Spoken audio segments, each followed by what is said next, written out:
Hi, and welcome back to U.S. History with Mr. Snyder. Today, we're getting into Section 2 and talking about the rise of big business.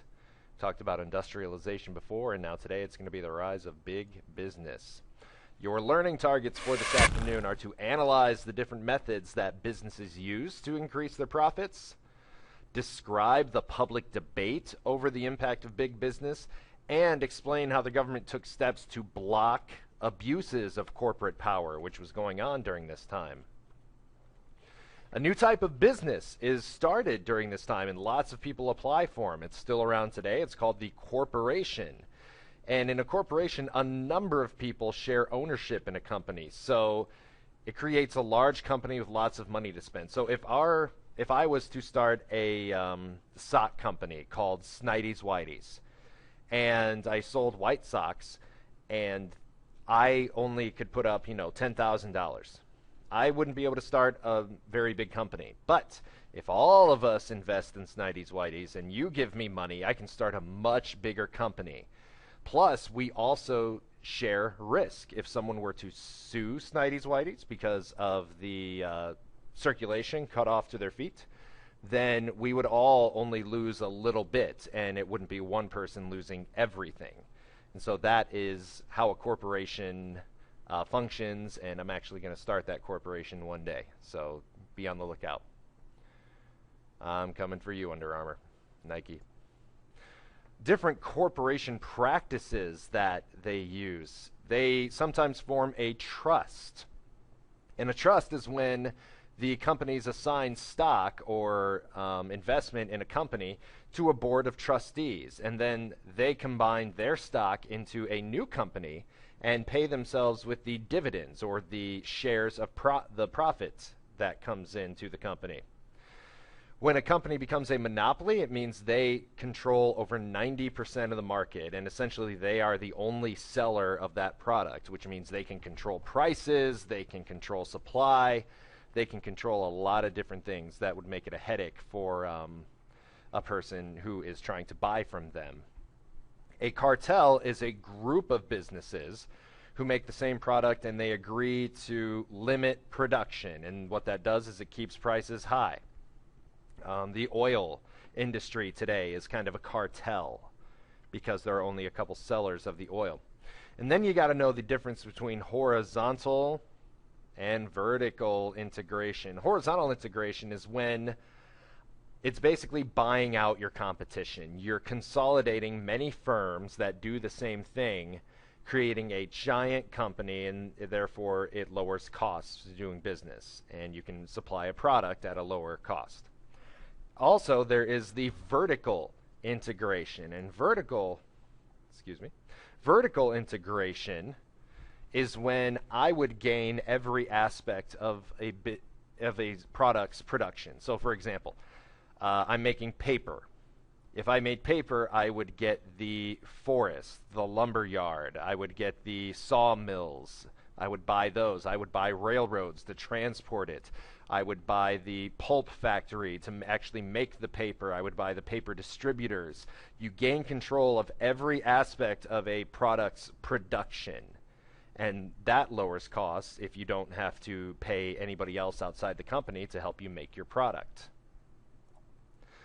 Social Darwinism during this time is obviously applied to Darwin's theory of evolution, and that only the strong will survive. And it's taking that theory of evolution and applying it to American businesses. Only the fittest businesses will survive. And if a business goes under, it's because they weren't strong enough. These social Darwinists use social Darwinism to justify discrimination against non-whites or companies that weren't as good as theirs. They use it to justify their wealth, why they have all the money and those who are poor do not. And also laissez-faire government policies. The government shouldn't get involved if it is social Darwinism.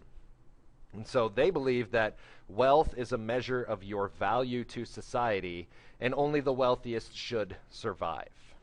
It's a controversial theory, but it's the way that they thought back then. Some people still think it today. Two business leaders during this time who were famous were John Rockefeller and Andrew Carnegie. Rockefeller is in oil, and Carnegie is in steel. Rockefeller was a monopoly. They owned 90% of the oil industry, his company called Standard Oil. He pioneers the horizontal and vertical integration, and if you look in your book on page 110, it also explains more about John D. Rockefeller. And Andrew Carnegie is a Scottish immigrant. His name is actually pronounced traditionally Carnegie. And he, although he does become a steel tycoon, he is a philanthropist. He wants to give back. All of his money he wants to give back to society. So he builds 2,000 libraries. He founds the Carnegie Foundation. He founds Carnegie Hall in New York, where some of the best musicians have performed. He gives away $350 million of his fortune back to society. That's $8.2 billion in charity in today's money. Now, there's a debate in society. Are these guys robbers? Are they robber barons, or are they captains of industry? People in the American public and the government think that these monopolies and these business practices that corporations do give an unfair advantage. They're trying to squeeze out the small guy, and small businesses are put under. And that's not fair. They should have access to the market just like everybody else. And higher prices also hurt the public. Some feel that this big business helps America prosper. These new factories lead to new jobs, which helps the economy. And these leaders like Carnegie are important philanthropists. So there's a debate going on here. Are these people good for society, or are they bad? Are they robber barons, or are they captains of industry? Captains of industry, good. Robber barons, bad. Got it? Here are some primary sources about the legacy of the business tycoons. People who believe they were great entrepreneurs, and Josephson, who believes they were robber barons.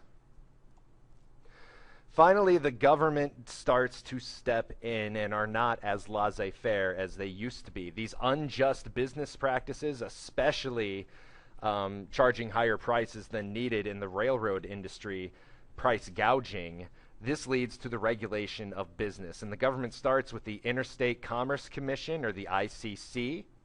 That is created to oversee the railroads. And they can regulate business that goes between states. They can't regulate business that stays in one state. That is the responsibility of the state government. But they can do railroads that go in between states. And then in 1890, the Sherman Antitrust Act is passed, and this outlaws any trust that operates in restraint of trade among states. So anybody who's trying to get an illegal advantage over their competition by restraining trade can be prosecuted under this law. And it doesn't really take off at first, not until Teddy Roosevelt begins using it in about 1902. Does it really get some teeth and hurt businesses and prosecute them for being monopolies?